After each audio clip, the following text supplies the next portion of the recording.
Re-bienvenue sur le show. Aujourd'hui, sujet délicieux, un sujet que j'adore, un sujet que tu adores aussi parce que clairement, tu n'aurais pas cliqué sur cet épisode-là si ça venait pas te chercher. J'ai quasiment envie de te dire au plus profond de toi-même. Peut-être que tu es déjà une coach, peut-être que tu as déjà lancé ta business ou peut-être que ça fait longtemps que tu rêves d'être une coach puis que tu t'arrêtes par peur. Peut-être que c'est la peur que tu te dis, c'est quoi, il y a déjà plein de coachs, le marché est saturé, j'ai pas ma place, je sais pas par où commencer. Écoute, il y a peut-être mille et une raisons, mais je veux commencer par te dire que de la place, il y en a tout le temps. Ta place, elle sera toujours là et il n'y a personne qui peut la prendre, mais il n'y a que toi qui peux prendre ta place. Il n'y a que toi qui peux décider que, you know what, c'est mon temps. It's my turn. J'en ai vu assez. J'ai déjà eu une cliente qui me disait, oh, moi, là, j'en ai assez de voir la parade passer. C'est mon tour, je vais embarquer dans la parade. Ben, let's go, come on in, embarque avec moi. Je vais te montrer comment faire. Je vais te montrer comment monter ta scène pour que tu puisses briller, pour que tu puisses surtout changer la vie des gens, que tu aies des vraies transformations avec tes clients, que tu puisses avoir de l'impact, de la liberté dans ta vie. So, let's go, on y va. Mais je te le dis, là, avant même qu'on commence, il y a de la place. Il y a de la place pour toi. Le marché n'est pas saturé. L'industrie du coaching est une industrie à des milliards de dollars. Il y a des milliers et des milliers et des milliers de personnes qui ont besoin de coachs, qui cherchent pour des coachs. Combien là-dedans ont besoin de ton aide à toi, ton expertise à toi, ta voix, ta présence, ton énergie, quelque chose que personne d'autre peut répliquer. Et ça, c'est la plus grande des richesses. Et quand tu auras conscience de ça, tu pourras bâtir la business de tes rêves. OK? Fait on va aller voir du côté des stratégies. Clairement, business, c'est stratégie, énergie. Tu vas retrouver les deux dans mon coaching. Tu vas retrouver les deux dans cet épisode ici. Mais on va commencer à aller avec l'énergie stratégie. La première chose, si tu veux monter ton entreprise de coaching, si tu veux te partir en business, ou même si tu es au début de ta business, que tu commences, mais que ça tire un peu de la patte, donc tu n'arrives pas à ton cher 10 000 par mois. On met le 10 000 par mois, là, souvent en coaching, parce que là, on dit que ça commence à être plus stable. Puis là, on parle d'un 10 000 récurrent, là, pas 10 000 une fois, puis après ça, 500 pièces par mois, là, vraiment un 10 000 minimum récurrent. Là, on commence à avoir quelque chose de vraiment solide. Et c'est ça. Pour arriver à ça, première chose, c'est d'avoir de la clarté. Si tu y es pas ou si tu n'as pas encore commencé ta business, peut-être ce qui te bloque, c'est la clarté. Est-ce que tu sais à qui tu parles? Est-ce que tu sais ce que tu amènes sur la table? Ça, c'est les deux choses super importantes. Si tu sais pas t'es qui, si tu sais pas c'est quoi ton histoire, si tu sais pas pourquoi tu es là, si tu sais pas trop à qui tu parles, si tu as plusieurs passions, puis que là, tu es comme ouais, mais là, j'essaie de tout combiner mes passions parce que, tu sais, je veux surtout pas rien manquer, hein, dans la peur du manque. Je vais te le dire tout de suite, là. Prends un pas de recul puis essaye de mettre de la clarté là-dedans. Parce que moi, je suis passée par là. J'essayais de tout faire. Ah, je me disais que j'étais une multipassionnée. Es-tu une multipassionnée? Te reconnais-tu quand je dis ça? Fait que bon, oh mon Dieu, j'essayais de leveler up ma compagnie du journal de vie. Puis là, j'essayais de leveler up ma business de coaching. Puis là, puis là, j'essayais dans ma business de coaching, là, je parlais à tous les entrepreneurs. OK? J'ai eu tous les types d'entrepreneurs au début. J'ai eu des gens qui bâtissaient des compagnies d'huîtres. J'ai eu des gens qui se lançaient, mon Dieu, là, je nomme des vieux exemples, mais qui étaient dans des compagnies de multi-level marketing. J'avais des gens qui étaient en business coaching. J'avais des gens, écoute, de pas mal tous les domaines, OK? Fait que c'était difficile pour moi de développer une expertise parce que je m'éparpillais. Je m'éparpillais dans tout, mais j'avais tellement la peur du manque que, mon Dieu, je prenais tout ce qui passait. Sais-tu quoi? C'est pas une mauvaise chose non plus. Tu sais, je veux pas si c'est ça que tu es en train de faire en ce moment. C'est pas grave. Ça m'a donné de la confiance. Ça m'a fini par me donner de la clarté. Mais ici, aujourd'hui, dans l'épisode, je suis là pour te donner des conseils concrets pour que tu puisses sauver du temps. Right? C'est pour ça qu'on engage des coachs. C'est pour ça que tu écoutes cet épisode ici. C'est pour sauver du temps. Puis c'est pour ça que mes épisodes sont brefs. So, c'est la première chose à faire. Définis à qui tu parles. Pick one, OK? Peut-être que tu es multipassionné, mais sois conscient de ce qui peut être monétisé et ce que tu gardes comme un hobby. C'est deux choses qui sont différentes. Au début aussi, là, moi, je gérais ma business comme un hobby. Là. Je chargeais des petits prix. Je donnais énormément de mon temps, de mon énergie, plein de conseils gratuits en DM. Donc, tu sais, j'avais pas de limites. Je respectais pas mes limites, mais encore une fois, c'est parce que je n'avais pas conscience de la valeur de ce que j'amenais sur la table. Maintenant que je sais ça, wow, minute, puis c'est ce que j'enseigne à mes clients. parce que ça devient brûlant de faire ça. Il n'y a rien de mal à donner, à servir, absolument. Mais il faut garder dans l'optique que c'est une business qu'on run. C'est une business. Je veux dire, à la fin du mois, si tu n'es pas capable de payer tes factures, puis qu'il faut que tu retournes sur le marché du travail, il n'y a personne qui est gagnant là-dedans. Les clients qui ont besoin de ton aide ou les clients qui ont besoin de ton aide ne seront pas servis parce que toi, tu vas devoir retourner travailler, tu ne pourras plus faire du coaching. Donc, c'est super important de ne pas perdre ça de vue, la clarté. OK, à qui tu parles? Et là, concentre-toi sur un client. Et nous, ce qu'on enseigne aux gens à bâtir dans l'académie, c'est vraiment des programmes signatures de luxe. Donc, pas des petits programmes à 500$, c'est vraiment des programmes de luxe qui sont... Puis quand je dis de luxe ici, c'est qualité de A à Z. Donc, quand on parle justement du système, ou on peut appeler ça la recette, je parlais justement avec une cliente ce matin, puis elle appelé ça sa recette, et j'adorais ça. Parce que c'est comme, OK, comment tu vas être capable d'amener ta personne à une transformation réelle? Transformation réelle. Pas juste dans une vibe du à peu près, ben je te donne des trucs un peu flous. Non, concret, concret. OK, fais ceci, fais ça, fais ceci, fais ça. OK, un plan. Les gens payent pour des plans, les gens payent pour des transformations. So, comment est-ce que tu peux apporter ça de façon concrète? OK, ça c'est la deuxième chose, système signature de luxe. OK, pas juste. Mais quand tu sais ce que tu amènes sur la table, puis tu as une expertise, puis ça, cette expertise-là, elle se développe aussi au fil du temps. Tu sais, vraiment, je suis là pour t'accompagner à chaque pas aussi. Là, c'est sûr que je parle au niveau de l'académie, là, mais aie confiance. Lorsque tu lances quelque chose, il va falloir que tu testes. Ça, c'est une affaire. Tu ne peux pas espérer lancer un programme à 5 000$. Genre, ça, comment dire, straight from the bat, là, comme la première chose. J'ai commencé avec des petits programmes qui étaient quand même pas cheap. Mon premier programme, un coup, j'ai su ma valeur, on va se le dire, là. Il était 1400, je crois, le premier programme que j'ai lancé, mon premier one-on-one coaching était 1400$. C'était quand même considéré comme un programme de luxe à ce prix-là. Mais il a fallu que je le fasse, il a fallu que je passe par là pour vraiment voir, OK, mon programme, il vaut vraiment ça, j'ai vraiment des transformations. Il faut faire attention aux charlatans ici. Puis je le sais, si tu écoutes ce podcast-ci, tu n'en es pas une, là. Mais avant de monter tes prix ou de demander, comme aujourd'hui, je charge plus de 5 000$ pour mon one-on-one coaching.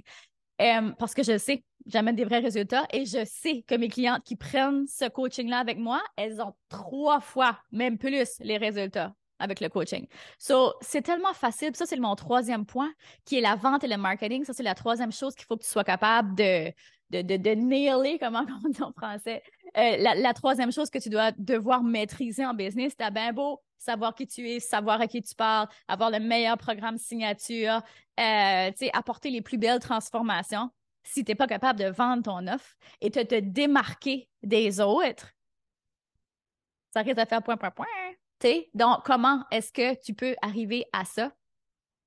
Donc, c'est ce qu'on enseigne, OK, dans l'académie. Mais la troisième chose, si je peux donner des points concrets ici de ce que tu peux faire pour te démarquer, pour vendre, c'est ça? Tout s'interrelie. Tu comprends quand on commence par la clarté, qu'on sait qui on est, qu'on sait à qui on vend, qu'on amène des résultats, qu'on a un système signature qui est solide, ça devient facile de vendre parce qu'on croit tellement dans ce qu'on fait.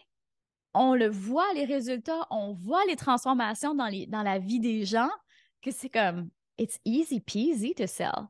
Je me rappelle au début, quand j'essayais de vendre, je parlais pratiquement jamais de mes offres parce que j'avais tellement le syndrome de l'imposteur. Puis là, je me disais, hey, c'est quand même pas mal de sous, hein, ça, tu sais. Quand aujourd'hui, je paye des coachs comme 10 000$. Quand avant ça, j'étais comme, c'est pas trop. Puis le prochain coach qu'on cherche à engager est 25 000. Il y a toujours comme. Mais en même temps, they deliver to that level. Je ne paierais pas 25 000 sur un coach si je sais que je ne peux pas faire 3 fois mon argent. Même chose pour toi. À chaque fois que tu investis dans un coach ou une coach, dans un programme de coaching ou une formation, demande-toi, est-ce que je peux avoir 3 fois mon investissement? Quand tu vas créer ton programme signature, demande-toi, est-ce que mon client peut avoir 3 fois le retour sur son investissement? Parce que c'est toujours un investissement du coaching.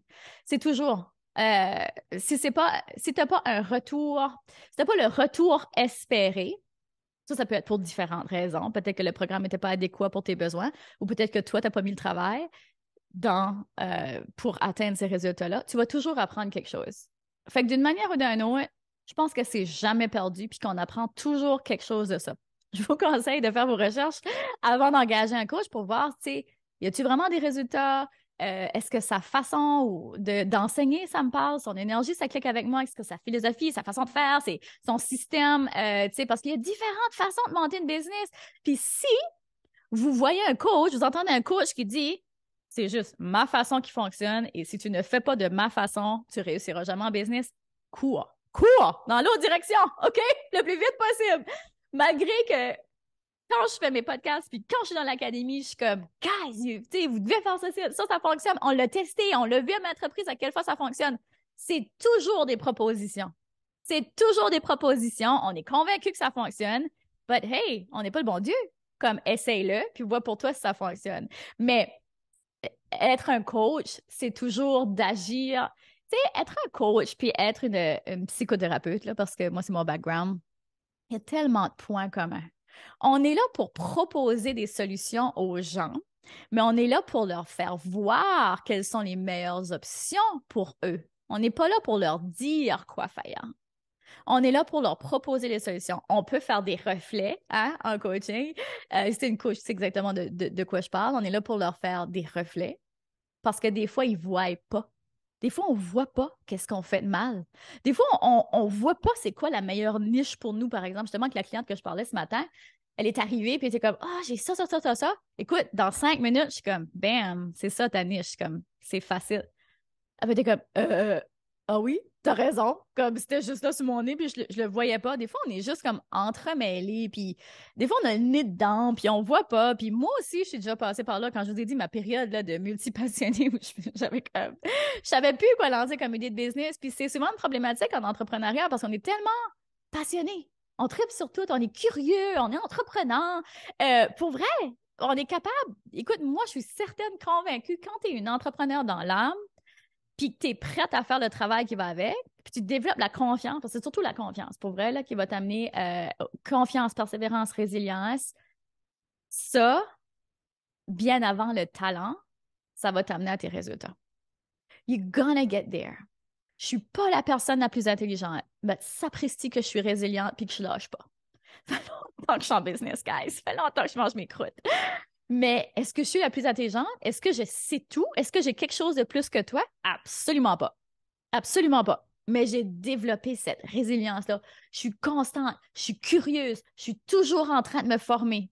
Puis si tu me suis, tu es très probablement ça toi aussi. Les gens qui nous inspirent, les gens qu'on suit, moi en tout cas, les podcasts de gens que je suis, c'est toujours des gens qui me ressemblent. Right? C'est normal. Je veux dire, l'énergie, on s'attire une avec l'autre. Là. Puis les femmes et maintenant les hommes qui sont dans mes cohortes de coaching, écoute, on peut être des amis, on est des amis, on développe des amitiés parce qu'on a tellement d'intérêts puis de points en commun. Puis c'est ça qui est beau. Quand on commence à sortir de cette bulle-là, parce que je sais que l'entrepreneuriat, ça peut être, on peut vite se sentir isolé. On peut vite se sentir seul. Puis quand on a des grands buts, des grandes ambitions, des fois, c'est difficile de partager ça avec notre famille, avec nos amis. Parce que c'est pas tout le monde qui est comme ça. Puis c'est correct, le monde doit être fait de toutes sortes de personnes, puis on a besoin de toutes sortes de personnes dans notre vie. On peut pas juste être amis avec des high-level entrepreneurs tout le temps, là, tu sais, on a besoin d'autres sujets, on a besoin, tu sais, d'une harmonie. Mais je pense que si on veut s'élever, avoir un groupe de gens motivés avec les mêmes ambitions que nous, au lieu de vouloir tout le monde réussir dans son petit coin puis pas donner ses secrets, ça, c'est une des pires choses. Comme entourez-vous de gens qui sont motivés, ouvrez-vous à ça. Il y en a des groupes. Dans mes cohortes, les gens sont prêts à s'ouvrir, les gens partagent, les gens s'entraident, ils créent des affiliations, ils vont prendre des cafés ensemble, des petits verres de vin aussi des fois. Tu sais, les gens s'entraident et ça, c'est un des hacks, un des meilleurs hacks en business pour construire ta business. Tu ne bâtiras jamais une business seul. Si tu savais déjà comment arriver à ton 100 000, par exemple, tu l'aurais déjà fait. Puis ça, c'est quelque chose que j'ai appris the hard way, si tu veux. Parce qu'au début, j'étais comme, non, I'm gonna figure it out. J'ai toujours tout, figure it out, j'essaie de trouver une traduction, mais j'ai toujours tout, appris par moi-même. Puis je passais des heures sur YouTube. Puis tu sais, j'étais comme, je vais trouver ma solution, j'ai pas besoin de coach. Mais après, à un moment donné, j'étais comme, OK, là, ça, tu sais, passé des heures sur YouTube là, avec 2 enfants les soirs. Là, je commençais à venir fatiguée. Là. Je suis comme là, j'ai besoin de quelqu'un qui est où est-ce que moi, je veux être, puis qui peut juste me donner comme les raccourcis. Pas que je n'étais pas prête à faire le travail, pas que je n'étais pas prête à relever mes manches, mais quand tu as quelqu'un qui est là, qui voit ce que toi, tu vois pas et qui est prête à t'aider puis à dire, you know what, moi, je suis passée par là, j'ai fait ces erreurs-là, j'ai testé ça. Ça, c'est l'affaire. J'ai testé ça, j'ai vu ce qui fonctionne là en ce moment, en 2022, en 2023, tu sais, quand je prenais le coaching. So, essaie ça, implémente ça, go do it. Et là, ça fait toute la différence. So, là, j'ai débordé. Je sais que je fais des épisodes un peu plus courts que ça, un peu plus brefs que ça d'habitude, mais là, j'étais juste vraiment passionnée. Écoute, si t'es sérieuse, t'as vraiment envie de bâtir ta business, là, t'es prête. T'as assez tourné en rond, t'as assez vu les autres avoir du succès. Là, c'est toi maintenant qui veut avoir un impact, qui veut transformer la vie des gens, qui est prête, qui veut implémenter, qui est comme « Let's go, Karine, show me how ».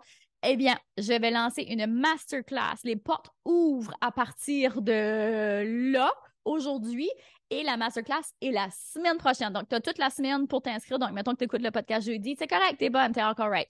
Mais la masterclass sera en live le 2 mai. La masterclass s'appelle « De passion à profit ». Donc, vraiment pour t'aider à monter cette business-là. Je vais te montrer comment monter ton plan à toi pour que tu sois capable de mettre ça en action. Je vais te parler des erreurs à ne pas faire. Je vais te parler de ce qui fonctionne en 2023 dans l'industrie du coaching. Et le but dans tout ça, c'est de t'aider à montrer comment bâtir une business qui nourrit ton âme et ton portefeuille. Donc, si ça te parle, je mets le lien directement en show notes. Je serais honorée que tu sois là avec moi en live pour que je puisse t'enseigner ce que je fais de mieux, comment je peux t'aider à leveler up, à prendre de l'altitude. Donc, clique, tu sais, vas-y tout de suite. Là. Si ça t'intéresse, go, parce que des fois, on se dit « Ah, je vais le faire un peu plus tard », puis là, on passe tout droit. Fait que passe pas tout droit, vas-y tout de suite. Donc, sur ce, je te dis merci d'avoir été là. Crois en toi. Continue de briller et de prendre de l'altitude, car le monde a besoin de ce don spécial que seulement toi détiens. On se revoit la semaine prochaine, j'espère. Bisous. Vous venez d'écouter le podcast Altitude. Pour ne rien manquer des prochains épisodes, abonnez-vous au podcast et cliquez sur le 5 étoiles. Vous pouvez aussi consulter nos outils gratuits créés pour vous au www.podcastaltitude.com. Merci d'avoir été là et à très bientôt dans le prochain épisode Femmes d'Altitude.